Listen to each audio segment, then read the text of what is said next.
وہ ایک بدعتی مولوی صاحب تھے نا, بیمار ہو گئے, تو کسی نے کہا ان کو نیم کے پتے کڑوے وہ پلاؤ.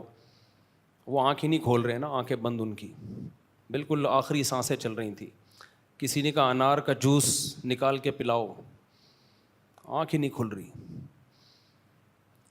مختلف لوگ مشورے دے رہے ہیں, کسی نے کہا کہ یہ کھلاؤ, سنگترے کا جوس پلاؤ, کسی نے کہا کہ بھائی لیمبو ٹپکاؤ. ایک نے مشورہ دیا ان کو دودھ جلیبی کھلاؤ. ایک دم ان کی ایک آنکھ کھلی نا, ایسے کر کے ایسے کھلی, یہ کون بول رہا ہے. اچھا, کسی نے اس کی سنی نہیں دودھ جلیبی والے کی. پھر کسی نے کہا بھائی کریلے کا جوس پلاؤ, کوئی کیا کہہ رہا ہے, کوئی کیا کہہ رہا ہے, پھر وہ کہہ رہا ہے بھائی دودھ جلیبی کھلاؤ. تو پھر دوسری آنکھ بھی کھل گئی. جب 3-4 دفعہ ہوا نا, تو پھر مولوی صاحب نے کہا بھائی اس کی بھی تو سنو, یہ کیا کہہ رہا ہے, اس کی بھی تو سنو, سارے اپنی اپنی بولے جا رہے ہو. تو ہماری بھی ایک آنکھ کھلتی ہے جب ہمیں اسلام میں اپنے آپ کو کوئی فیور ہمیں مل رہا ہوتا ہے.